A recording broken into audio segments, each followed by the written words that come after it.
എനിക്ക് മൊത്തത്തിൽ ഈ നമ്പർ ഒരു 80 നമ്പേഴ്സ് ഉണ്ട്. അതിലൊരു 15ഓളം എണ്ണം എൻ്റെ വീട്ടിലാണ്. അതായത് ഒരു കുട്ടികൾ വളർന്നു വരുന്ന പരുവത്തിനുള്ളത്. ബാക്കിയെല്ലാം ഇവിടെ തന്നെയുണ്ട്. വലിയ പശുക്കളിൽ ഇത് മിക്കവാറും ഗീറാണ് അല്ലേ? അതെ അതെ. ഈ ഷെഡിനകത്ത് 99% ഗീറാണ്. ഒരു കാങ്കറേജ് മാത്രമേ ഉള്ളൂ. അതിവിടെ ജനിച്ച ഒരു കാങ്കറേജ് ആണത്. ഞാൻ പണ്ട് ഈ ഗീർ വനത്തിൽ പോയിട്ട് സിംഹത്തിനെ കാണാൻ വേണ്ടിയിട്ട് ഒരു സിംഹം മാത്രം എനിക്ക് കാണാൻ പാകത്തിന് ആവശ്യത്തിന് വേണ്ടി വന്നു നിന്നു. അത് കഴിഞ്ഞ് അത് വളരെ രാജകീയമായിട്ട് തിരിച്ചും പോയി. സിംഹത്തിനേക്കാളും വൈൽഡ് സ്വഭാവം ഉള്ളവരാണ് ഈ പശുക്കൾ. പക്ഷെ അവരെ സ്നേഹിച്ച് കൊണ്ടുപോയാൽ ഒരു കുഴപ്പമില്ല. ഇല്ലാന്നുണ്ടെങ്കിൽ അതിനേക്കാളും വൈൽഡ് സ്വഭാവമാണ്. എന്താ അതിന്റെ പ്രത്യേകതകളുള്ളത്? കൊമ്പ് താഴത്തേക്കാണ്. കൊമ്പ് താഴത്തേക്കാണ്.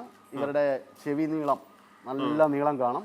പിന്നെ ഈ ആട വളരെ എത്രത്തോളം വലുതാവുന്നു അത്രത്തോളം നല്ലതാണ്. ആട പണ്ടും നമ്മുടെ നാട്ടും പശുക്കൾക്കും ആടയുള്ള പശുക്കൾക്ക് പ്രത്യേക പരിഗണന. അതാണ് ആട, പൊക്കിള്, ഈ നെറ്റി നല്ല വിരിഞ്ഞ നെറ്റിയാണ് അവർക്ക്. അതൊക്കെയാണ് അവരുടെ പ്രത്യേകതകൾ. ലക്ഷണമത്തു എന്ന് പറയുന്നത് താഴത്തേക്ക് പോരുന്നതാണ്. പക്ഷെ അതിനിടയിൽ ഇവിടെ കൊമ്പ് വലുതായി വരുന്നത് കൊണ്ട് അത് നേരെ ഇളെ പോലെ ഇവർക്ക് എന്താ പേരിട്ടേക്കണ? കൊമ്പി തന്നെയാണ് പേര്. അതുപോലെ അത് കൊമ്പ് ഇങ്ങനെ വന്നിട്ട് ഒരു തിരിച്ചിലും കൂടിയും തിരിഞ്ഞിട്ടുണ്ട്. അവർക്ക് അത്രയും പ്രായമുണ്ട്. ഇവരൊരു 20 വയസ്സിന് മുകളിൽ വരെ ജീവിക്കുകയും 20 വയസ്സ് വരെയൊക്കെ കുഞ്ഞുങ്ങളെ തരാൻ ശേഷിയുള്ള പശുക്കളാണ് ഇവർ. അവളുടെ നല്ല ലക്ഷണമുള്ള ഒരു പശുവാണ്. അതേപോലെ നല്ല ലക്ഷണമുള്ള ഒരു കുട്ടിയെ തന്നെ അവൾ കഴിഞ്ഞ പ്രാവശ്യം തരുകയും ചെയ്തു, ഒരു പെൺകുട്ടി.